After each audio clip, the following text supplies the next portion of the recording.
Don't play small. Don't play shy. Play big, play bold, follow up and follow through. Women focus on getting the next thing done.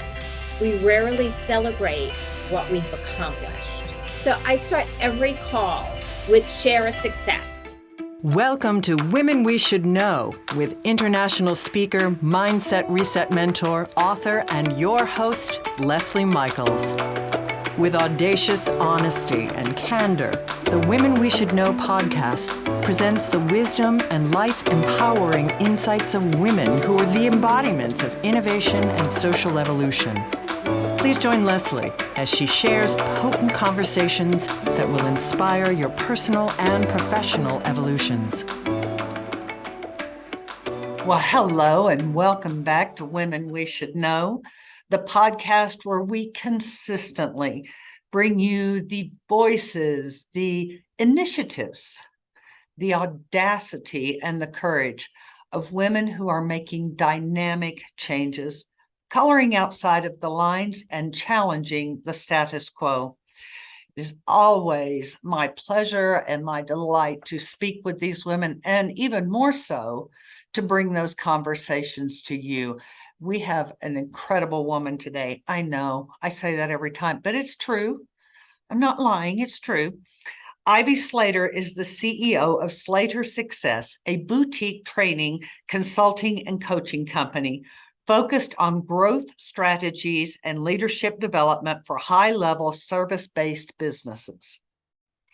Ivy is a professionally certified business coach, speaker, internationally best-selling author, and podcast host. Prior to Slater Success, she spent 20 years as owner and operator of Slater Graphics, a printing company in New York City, scaling it to 7 figures. Women, they're just so impressive. She is the author of 2 books, Conquering Your Fear of Money, A Woman's Guide to Business Success, and From the Bar to the Boardroom, Choreographing Business Success Through Authentic Relationships. Her 3rd book, which focuses on leadership through challenging times, is due out in 2023. Well, that's a minute away, so we'll be looking for that one. It is.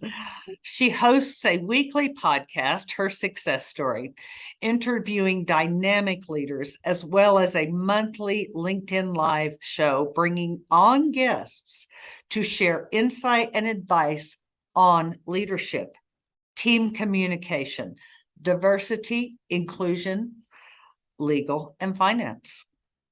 She speaks nationwide on topics of leadership, sustainable growth, and the value of relationships.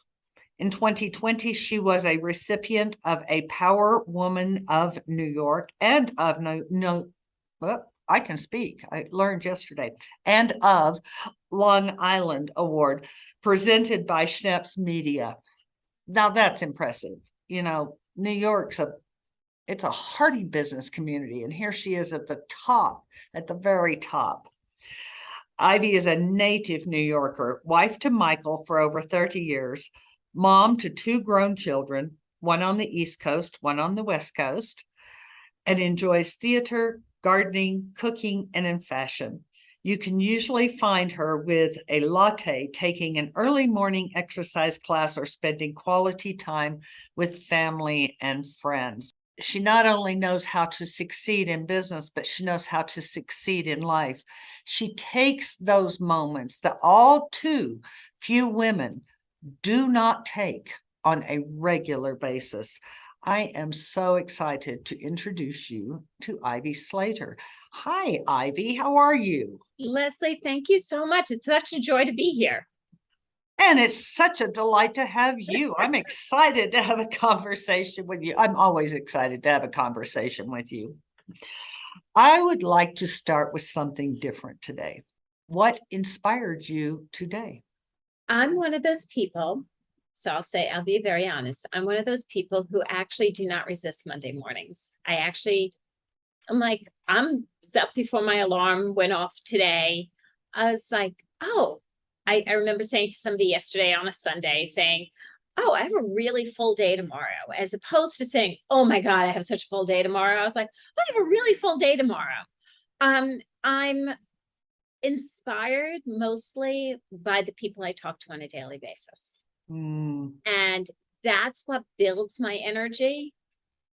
I would think we're recording this on a Monday, and I'm like, okay, so I'm basically going to sit in my chair for the next 8 to 10 hours and talk. And you would think that's incredibly draining.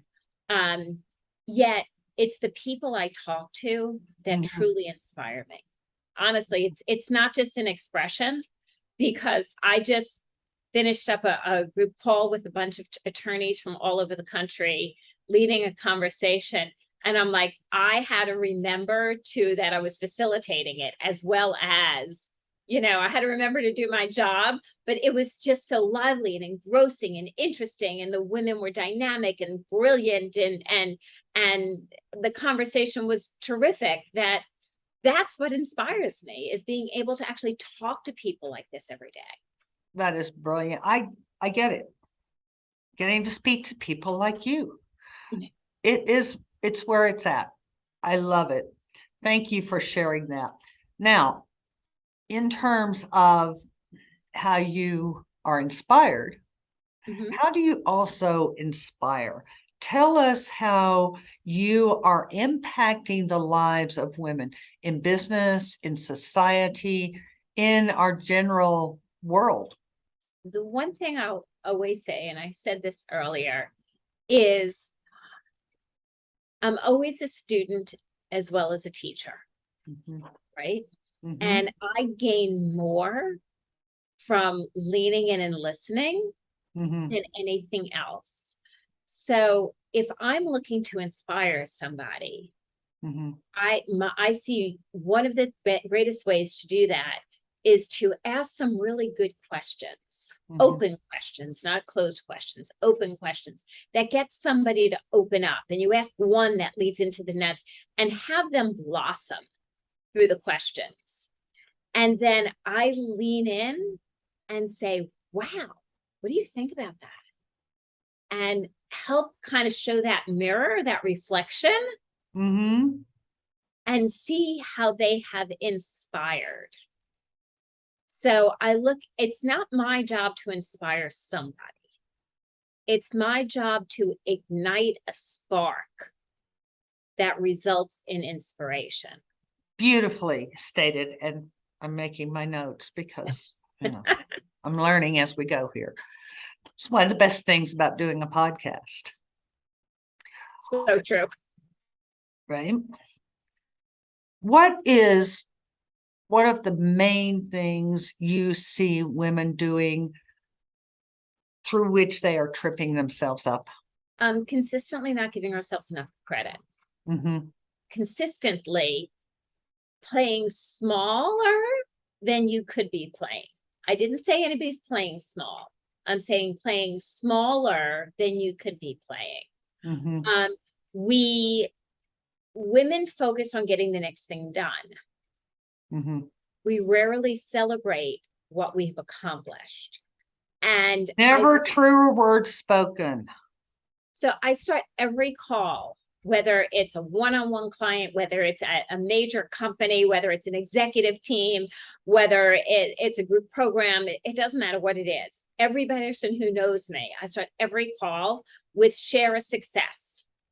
Share something that is a celebration, a success that you're proud of. And so often, and I have clients who've worked with me for years, and it's like, oh, I hate this part, Ivy. And I'm like, no, you got this. And it's starting to train ourselves not to be boisterous. That's different. Okay. It's not to be show offy. It's not to say, hey, look at me. It's to acknowledge and move our inner beings, to acknowledge ourselves, not to compete to anybody else, not to show off to anybody else, but to show ourselves and look in that mirror again of that we really are smart, that I've gotten this, I did this, I've accomplished this. And if I've done this, so wow, what did I learn from accomplishing that, from celebrating that, from having this success? How do I scale that to something else? So it's not just doing it for your psyche alone, it's doing it to also see strategy and uncover what next steps are in scaling, in growth. It's really important, because we're so often just going on to the next thing on the to-do list. Mhm. We're focusing on feeling good about ourselves. The stronger we feel about ourselves, the more we can accomplish. That is great advice. I really like the piece about that is our advancement, so to speak. Yes. Now, on this topic of not being boisterous, I want to unpack that a little bit. Women are notably, there have been so many studies done on this. Women are notably resistant to speaking at all about their accomplishments. And so much so that it has gained its own label. It's called the Tierra Syndrome. Women feel like if they work hard enough, someone will notice and someone will praise them. They will get the raise, they will get the promotion without ever having to ask for it. How do you address that with the women with whom you work? We receive what we ask for. Bottom line, we receive what we ask for. And there's two ways I mean this. So I'm going to go a hell of a lot practical, and I'm going to go a little bit universal law on us. Okay. A little bit of that root factor. Okay. So if we want something, okay, for instance, it could be simple as, I want a trip to Paris. Okay. We could decide we want that trip to Paris. Then we create the strategy. Okay, well, how am I going to try? Where am I going to stay? How much is the hotel? How much are the tours? What are things going to look like? I can have that practical, right? The numbers, what do I need? What's the trip look like? And I could put a plan in place to make that happen. But then I also have to go to that universal woo place, that universal wall, and start seeing myself walking down the Champs-Elysees, sitting at a cafe. I start putting that visual out there. The same thing happens, right? And I'm asking the world for a trip to Paris, and I'm willing to do the work for it. Here's the parallel, right? I'm willing to do the work to achieve that trip. I'm not asking for the gift, somebody to gift me the trip. In business, when we want something, I'd like to work on this new account. I would like this new opportunity. I would like the next level job. I would like to increase my salary, right? We have to be able to ask for what we want, or Paris is going to be a fictional thing that I read somewhere in a book versus part of my life. That's right. Right. So if I want that promotion, I want to start that business, I want that next big client that walks in the door, or whatever it may be, I have to ask for the opportunity. And then I can create the strategic plan. I'm not asking as anything for a gift. Nobody's gifting me the trip to Paris. You're not gifting me the money in a raise, right? I'm working for it. I put the strategy in place. I've done this much more. I'd like to do this much more. I see myself here. And in that same way, I start acting as if I'm already in that position. I act as if I already earn that amount of money. I act as if my business has already gotten to this level. I said something, Leslie, to a client the other day, and I said, well, based on this, that, and the other thing, you're going to be running a 7-figure business by the end of the year. They're like, oh, whoa. We're not really there yet. I said, well, that's right. 420, what was it? 450 and 425 or whatever it was. It's pretty damn close. That's right. And, or it was something that it added up like close to 900,000. Okay. And I said, if you don't start running this as a 7-figure business, if you're waiting for that extra few dollars to run it that way, then you're going to be behind the 8 ball. Exactly. You want to already be in that planning stage. You're not you're not asking and waiting. You're asking and performing. And when you ask, you start acting in that role. If it's running a 7-figure business, if it's being a vice president, if it's being a CEO, whatever that is, if it's taking in more business as a strategic business developer, we start running our lives at that level and stop waiting for somebody to give us that level. Absolutely. And when we start doing that, I tell women all the time, they say, well, I can't see it. It's fine. You don't have to, but write it down anyway. And the more you write it down and you read it every day and you take one step every day, and you will find one random Tuesday or Wednesday, you will feel it. And at that point, it's yours. And, can I jump in on the writing it down? Please do. Okay. I have this strong belief that I practice, and that's writing down, right? Writing down, not what I want that anybody's going to gift, what I'm willing to work for, right? And have the universe work with me. Mm-hmm. Okay, so they're a team, right? If I'm creating, and I'm so bad at sports, guys, so whatever I say when I botch this up, don't hold me to the sports analogies, okay, please. But if I'm a team player, right, we need every person on this team to succeed. The universe is on my team. So many people just overlook that important team member. Exactly. And years ago, when my kids are adults living, as Leslie said, one on the East Coast, one on the West Coast, both in the professional world, one married, one engaged. They're real people now, right? As I refer to. But back in the day, I raised my kids in New York City, and New York City is a very interesting place. You apply to your middle school, your high school. So when by the time you get to applying to college, it's almost like a relief, because there's a college for every child out there in my belief system. Okay. Right.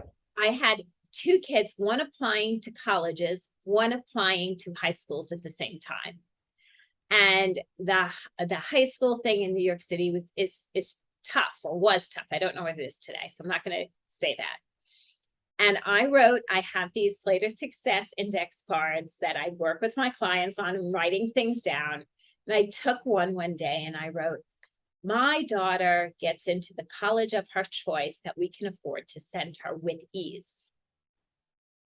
Then I wrote next, my son gets into the high school of his choice and flourishes. He had a lot of issues in middle school. There was bullying. There was a lot of that stuff that goes on that middle school is not necessarily easy with.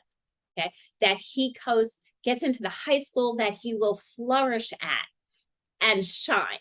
Right. And I wrote this probably in the end of let's say the end of a school year. And now we're going into September, and the college applications and all this stuff is going on. And, as a parent, you're waiting on pins and needles. Right. And I put this index card on my night table. And when I got up in the morning, I read it out loud. And when I went to sleep, I read it out loud. And lo and behold, my daughter got into 8 out of 8 schools and got scholarships from some. Had a wonderful college experience. Our son got into an amazing high school that then set him up to flourish, set him up for a career out in LA, Los Angeles, California, that he's doing amazing at, and put him on a beautiful trajectory. Most importantly, he's happy. He's happy, he's socially thriving, he's career thriving. But my husband kind of gave it a little bit of a giggle. And then when things started coming to fruition, lo and behold, you have some of those index cards? Don't you love when that happens? I love when the naysayers come back and say, what was that sentence? Or can I have some of those cards? That's absolutely brilliant. And I've done this for my business. I've done this in my personal life. I've done this when I have personal aspirations and I'm looking to grow myself, when I'm looking to grow businesses. I work with this in my clients on this concept of writing things down. I'm not telling you, anyone, that a little fairy godmother is going to come in with a wand and go poof. I'm telling you, we're put a strategy behind it, a work ethic behind it, a follow up and follow through methodology behind it, and have the universe on your team. Brilliant. I love that. And I know every single one of our listeners is making notes or planning when they finish jogging to go back and play this again and make notes for themselves then. Now, since we're talking about expansion, Ivy, could you talk to us about scalability? Sure. When I work with clients, when we grow a business, you look at adding in the early stages, you're adding that, that double concept, right? You go 100,000 to 200,000, 200,000 to 500,000, right? You start looking to grow. What do I have to do to add in? How many more clients do I have to take? How many more products do I need to sell? What does that look like? And then when you look to the next level, you're looking to scale, right? How do you get that company from 5 million to 10 million? It's not another client at that point. It's looking at a bigger picture, right? It's looking at, are we bringing in another vertical, another product line, or another service line, another vertical to our company? Are we bringing in, if it's a law firm, hypothetically, because I do a lot of work in the legal space, are we bringing in another division? Are we creating another department? If we're digital, if we're a marketing agency, are we creating another department? What will that look like? Sometimes we do that by acquiring. Sometimes we do that by merging. Sometimes we do that by hiring another leader that will help develop that. And what will that look like? We create budgets for it. We look for, what do we need to hire to support that, right? And so you look at it differently. It's not about that one action. It's about that bigger vision that will make an impact. And you have to be able to put that creative hat on at that moment. When you grow, you're still doing a lot of the base, daily activities to grow a business. Are we taking a pulse of our marketing? Are we keeping a pulse of our sales? Are we keeping a pulse of our finance? Our team members, we're growing, this is everything we do every day. Are we checking our reports? Are we checking our analytics? Are we checking our conversions? When we go to scale, we're looking to do that at a blank X formula. So when you're looking to do that at let's say, fill in the blank X, 2X, 3, whatever that might be, formula, right? We have to look at it differently, because it's not the one thing we're going to do in marketing, if that makes sense. So you're looking at things at, I'll say that step back to take a giant step forward. Right. You're not going to do just one thing. You're going to actually increase the air in your balloon by 25, 30, 40, 50% to take that next step. How do you bring in, how do you increase your revenue 25%? Yes. Right?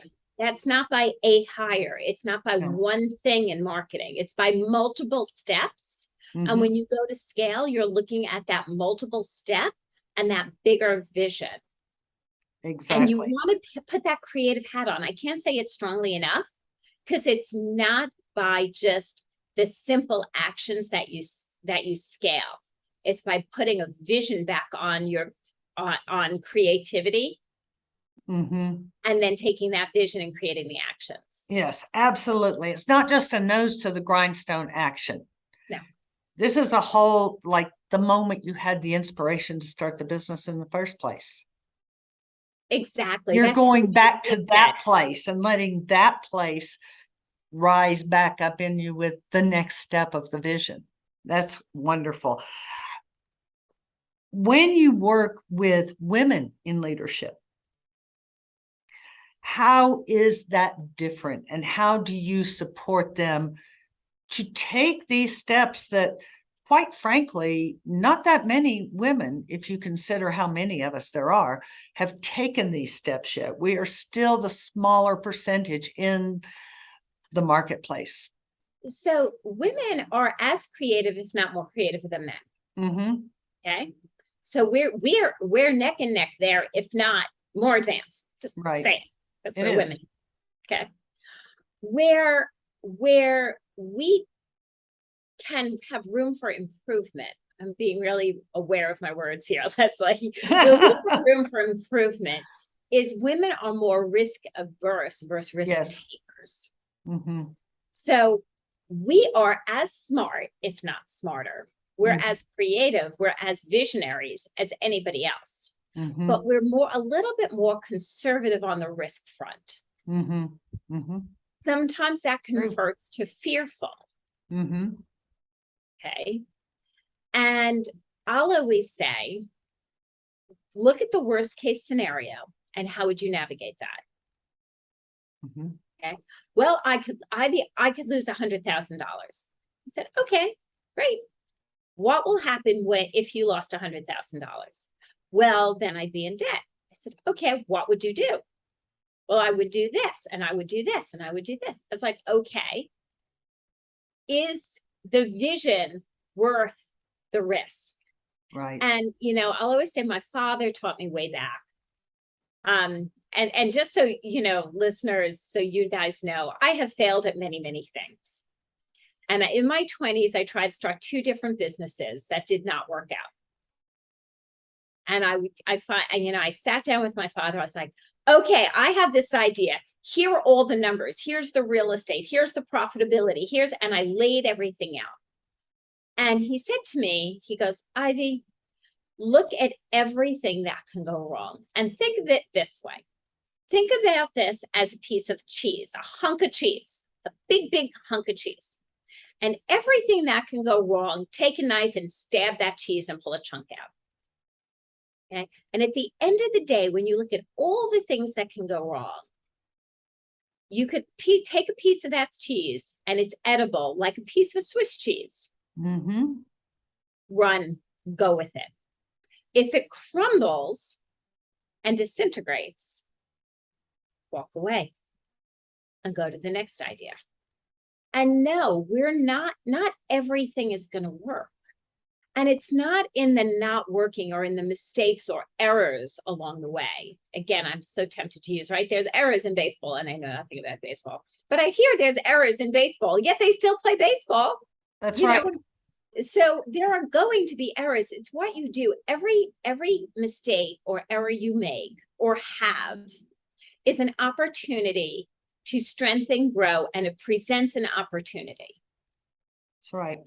I have to admit, there are levels at which I learned so much more from those 2 businesses that I absolutely crashed and burned than the things that I have done that have risen. I embrace today as an educated woman, maybe Yes. not at that moment. I embrace all the mistakes. I got fired from my first job. I was crushed. I was horrified. I thought I was a failure. Is there someone who didn't? Right. And you know what? I learned so much, and I had an amazing opportunity that set me up for the life I'm living today based on being fired. Right. That's right. Don't play small. Don't play shy. Play big, play bold. Follow through and follow up and follow through. Absolutely. And another thing that I tell women all day, every day is, what skills did it take to do the things that you have done so far that are not work related? I maintain that a woman who can go into a negotiation with her teenage daughter, and she needs this negotiation to go well. She needs her teenage daughter to still speak to her. And she has to negotiate her 15-year-old daughter out of the dress that is cut below the navel into something that is more appropriate. And she manages to do it, that she could out negotiate most boards. I invite women to look at how they have played in life, what they've done in life. Those are usable skills. They just haven't noticed that they are usable. There's an expression that goes, the way you do anything is the way you do everything. That's right. Right.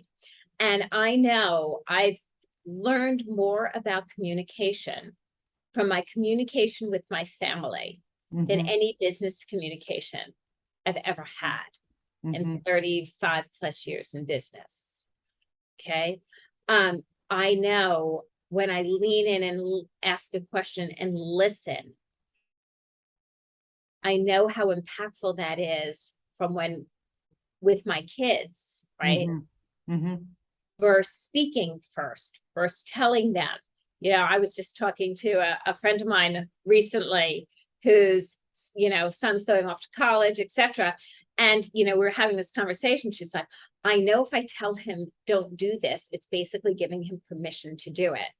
And I said, Or a challenge.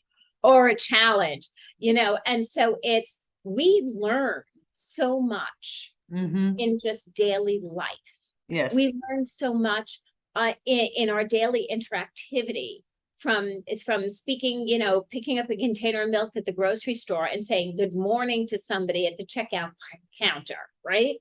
Right. Saying thank you. If you're saying thank you to some, right? Great habits that we live daily. Take Mhm. that into your business world. Be the same, and the way you do anything, the way you do everything, and you learn so much from the way you ask for things, the way you interact with your family, your girlfriends. Take that forward because it's amazing skill sets. Amazing skill sets. Absolutely. I had forgotten that saying, but I love that. The way you do anything is the way you do everything. We're coming to a close, but I don't want to let you out of here until you have addressed how vision and action intersect for our listeners. Would you mind doing that? We have to have a vision, Yes. and we have to have a vision that scares us a little bit, ladies and gentlemen. If you're not a little intimidated by your vision, are you truly playing big enough? Or as big as you can? So we create this vision, right? I might create a vision, and I did years ago, of raising my kids in New York City. How in the world I was going to do this, I had no idea. We could barely make ends meet and pay the rent. Okay. But I said, we can raise our kids in New York City. I was like, nobody does that. You can't afford to do that.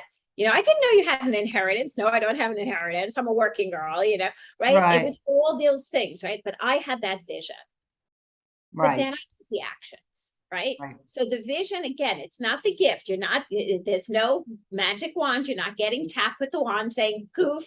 Oh, here's a beautiful apartment to raise your kids. Oh, here's schooling. Here's this. Here's after school activities. And here's all these things, right? But I had that vision, and then I went into action. I was like, okay, if I could be the master of my own business, my own destiny, and own a business, it's part of making that happen.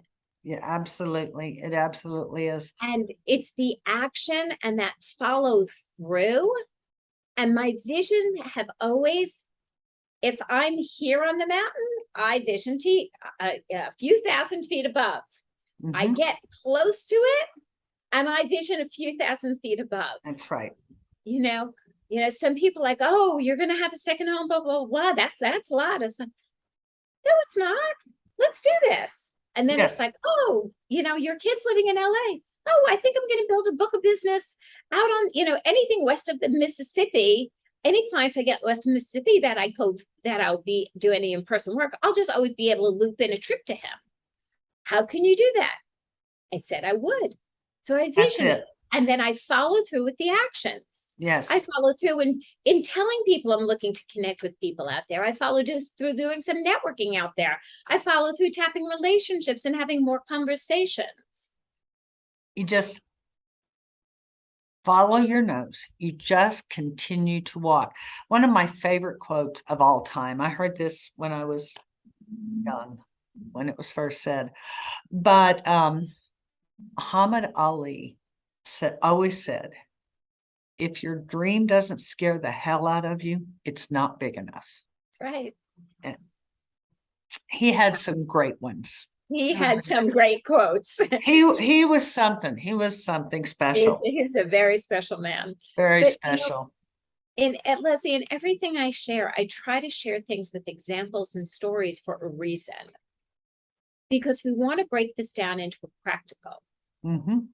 right? Right. It's not a hypothetical thing. It Mhm. is a practical thing. It is. With that little bit of woo. Ivy, thank you so much for coming and sharing your brilliance and sharing your wisdom with all of the listeners today. I am confident that they learned a few things, or at the very least, had something brought back to mind that they had let slip away that they're glad to have it back in their pocket now. I love that. And I have to give you a shout out. So listeners, viewers, if you want to see the other side of Leslie, please give it a listen to her success story, where I recently interviewed Leslie and asked her a plethora of her questions and she shared her brilliance. So check out Leslie's interview, because I know I was sitting there taking notes. Oh, thank you for that, Ivy. Thank you. And that's where it's at. I've been sitting here taking notes. You were taking notes. The more women come together and interact and share, the more all of us are going to grow. I love that. I firm belief. I live by that. I'm willing to die on that hill. So listeners, thank you. Thank you for tuning in. Go see the episode. If you were jogging today, go to YouTube, watch the episode. There's something really fulfilling about getting to see the people, and you get to go into that conversation a little bit more deeply. Subscribe, share. What woman do you know in your life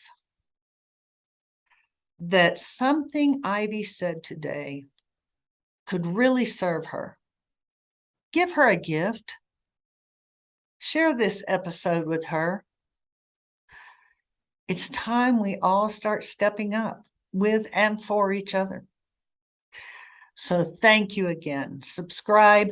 And don't let me forget to remind you that I will have Ivy's contact information, all her URLs, everything that she will let me post. I'm going to post it.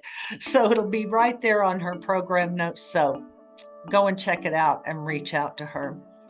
And as you go through the rest of this day, please remember, you are stronger and wiser than you know. Thanks for tuning in, everyone. We hope you received inspiration for expanding your own social innovation and influence. Help us inspire others by sharing this episode and leaving your comments over at lesliemichaels.com/podcast. For more tips, insights, and support in creating a fully audacious, professional, and personal lifestyle you love, visit our Women We Should Know community on Facebook.